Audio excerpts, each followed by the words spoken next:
हर हर महादेव, जय भोलेनाथ। दोस्तों दोस्तों आज हम लोग जानेंगे अक्षय तृतीया के बारे में। अक्षय तृतीया वह तिथि है जो ऐसा माना जाता है कि उस दिन कुछ भी अगर करते हैं तो वह अक्षय हो जाता है, वो अपने आप में सिद्ध हो जाता है। अक्षय तृतीया एक ऐसा मुहूर्त होता है, उस दिन किया हुआ कोई भी कार्य अक्षय हो जाता है, मतलब उसके कई गुना फल आपको मिलते हैं दोस्तों। और सर्वार्थ सिद्धि योग का मुहूर्त माना जाता है दोस्तों इस दिन। तो कुछ ऐसी बातों के बारे में हम लोग जानेंगे, जो ऐसी 10 बातें हैं जो बहुत ही महत्वपूर्ण और ख़ास बातें हैं अक्षय तृतीया से जुड़ी हुई दोस्तों। साथ ही हम लोग जानेंगे रोहिणी नक्षत्र कब से कब तक है, और आपको स्क्रीन पे मिल जाएंगे दोस्तों पूजा का शुभ मुहूर्त कितने बजे से कितने बजे तक है। तो बहुत सारी महत्वपूर्ण बातों के बारे में हम लोग जानेंगे आज की वीडियो में, इसलिए ऑप्शन रो देखिए, अंत तक अवश्य ही बने रहें। कोई भी बात इस वीडियो की आपको अच्छी लगे तो एक छोटा सा लाइक अवश्य ही करिएगा। आप पहली बार मेरे चैनल पे आए हैं तो मेरे चैनल को सब्सक्राइब करिएगा। कोई भी प्रश्न या सुझाव हो तो कमेंट बॉक्स में लिखिएगा।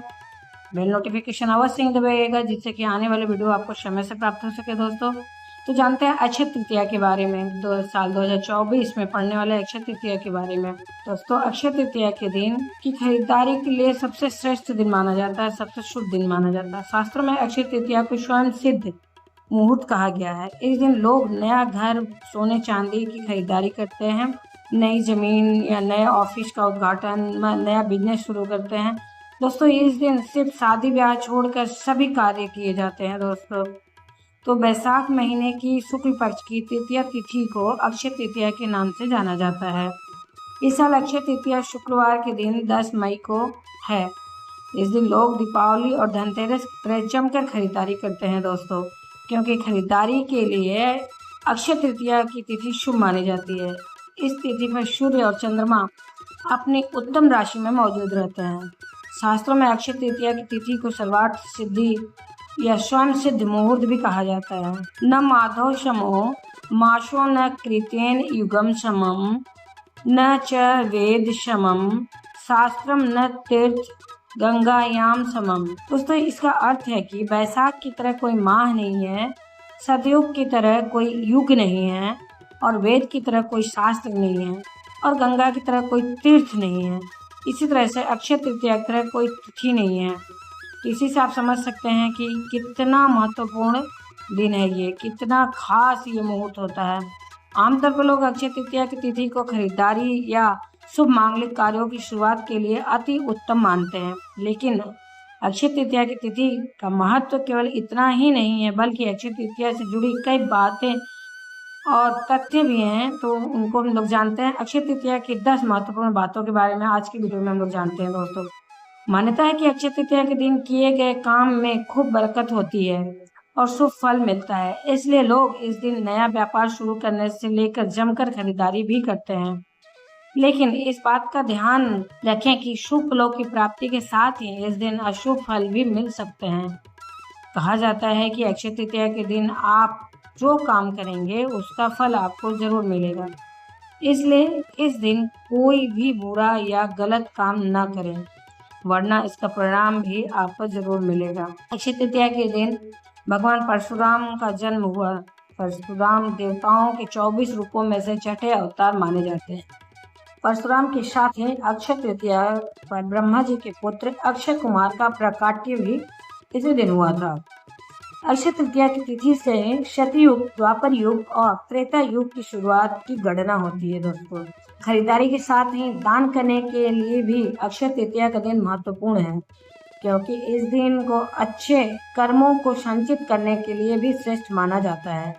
इसलिए इस दिन अपने कर्म, सेवा और दान आदि से मनुष्य धर्म का पालन करते हैं।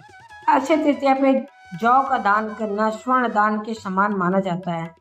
इसी के साथ इस दिन भूमि, स्वर्ण, पंखा, छाता, जल, शत्रु, वस्त्र आदि का दान भी किया जाता है। कहा जाता है कि अक्षय तृतीया पर अगर रोहिणी नक्षत्र हो तो इस दिन की महत्ता हजारों गुना बढ़ जाती है। और इस बार 10 मई को अक्षय तृतीया के दिन सुबह 10:47 तक रोहिणी नक्षत्र रहेगा। अक्षय तृतीया के दिन ही चारों धामों में एक श्री बद्री नारायण जी के पट खुलते हैं दोस्तों। पूरे वर्ष में एक बार सिर्फ अक्षय तृतीया पे ही वृंदावन में बांके बिहारी के चरणों का दर्शन कराया जाता है। तो दोस्तों ये तो रहे कुछ 10 बातें जो कि अक्षय तृतीया से संबंधित है। इस दिन जरूर से जो मुहूर्त है सुबह से लेकर 10 साढ़े 10 बजे तक, उस बीच में अपनी खरीदारी करें और पुण्य की प्राप्ति करें। ऐसे तो ये दिन ही सर्वार्थ सिद्धि का मतलब कहा जाता है, सर्वगुण संपन्न होता है और बहुत ही महत्वपूर्ण होता है।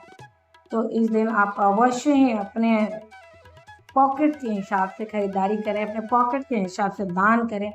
जो दान आपसे बन पड़ा दोस्तों वही करें, कोई ज़रूरी नहीं है कि बहुत ज़्यादा दान करें। जितना आपसे संभव हो, जितना आपका सामर्थ्य, जितना आपको सहयोग करें और अवश्य ही पुण्य के भागीदार बने। छोटे छोटे कार्यों से भी आप पुण्य के भागीदार बन सकते हैं दोस्तों। तो इस तरह से आप अक्षय तृतीया का लाभ ले सकते हैं। नहीं ज़्यादा कुछ बड़ा तो जितना संभव उतना ही दान लें। और मान्यता ऐसी है कि ये श्री हरि विष्णु का विशेष आशीर्वाद प्राप्त करने का दिन भी होता है। तो इस दिन पीली वस्तुओं का खरीदारी ज़्यादा से ज़्यादा लोग करते हैं।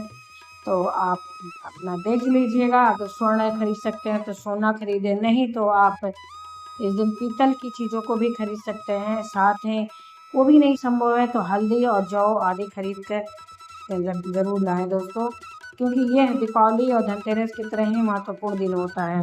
फिर दोस्तों आप ला के पूजा इस दिन ज़रूर ही करें। श्री हरि विष्णु की कृपा प्राप्त करने के लिए अपने घर को माँ लक्ष्मी के स्वागत के लिए सजाएं और स्वस्तिक हल्दी वाले बनाएं। पूजा करें विधि विधान से, घर में हल्दी का छिड़काव करें, क्योंकि ये श्री हरि विष्णु का दिन होता है। श्री हरि विष्णु को समर्पित ये अक्षय तृतीया होती है दोस्तों।